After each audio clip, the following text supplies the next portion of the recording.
Hello everyone, it is MisterStubstep, and today I did something a little bit different. I traded in a bunch of duplicate cards within my collection in order to get 2 cards from my local card shop to add to my collection. So before I get into what cards I traded in, and then after that I'll show you the 2 cards that I got, a lot of you will probably say, oh, if you just sold all those cards online or through eBay or whatever, you could have gotten way more money, which is very true. I have sold stuff online in the past, and it usually does pretty well, especially if you do an auction, and it will sell. Whether or not it'll be the price that you want, it's whatever.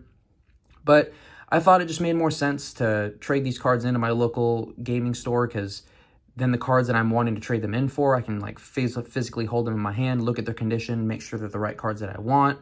And also, it's nice to kind of give back to like the local area. I know he's going to be making profit of all the cards that he bought from me, but at the same time, like all those cards go into his like $1 or $2 binders.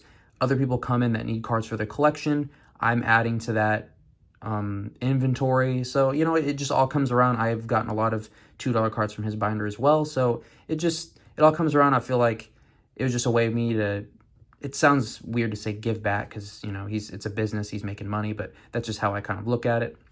But let's get into the cards that I turned in. All right, so now we're getting into the stack. So these first cards, I think were all like 50-cent or dollar cards each that he purchased from me.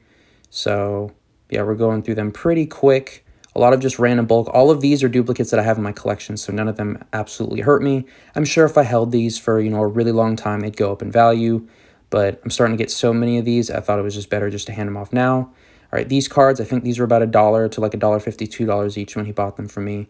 So a little bit better. Obviously, I could still get these for way better prices separately, but yeah. And then these cards, I think, were like $3 or $4 a piece. Not bad. Not bad. I've got 2 Scizor Remaxes. You've seen those in my recent openings, and I think these were like $4 each, maybe. The All Creamy apparently is pretty good with a lot of the decks coming out, the Shadow Rider. And then I think those were $5 cards, maybe, or maybe still $4 or $5 cards. Yep, that Dark Machamp duplicate. And then I think these were $5 each. The Misty's Determination, the Dark Charizard. So, let me know what you guys think, and then I'll show you guys the cards that I got. All right, so I think the total trade value was like $34 or $39. I can't remember. Oh, I think it was like $34, $35. So obviously I could have gotten way more selling them individually, but it was still fun going through the process. We first have this Steelix Holo from Neo Genesis. This one's in pretty poor condition. He has it as heavily played.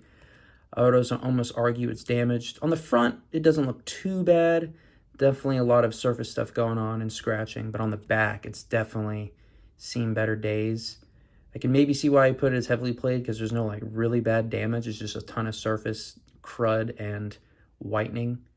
But yeah, this wasn't one that I was like particularly, really wanting a good condition one in, because I'm just adding it to my Neo Genesis binder.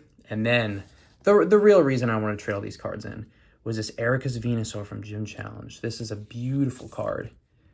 Love this card. A lot of scratching on the holo. Obviously wasn't planning on getting this graded or anything, just adding it to my binder collection. A little bit of surface stuff at the top, but overall, it's in very good condition.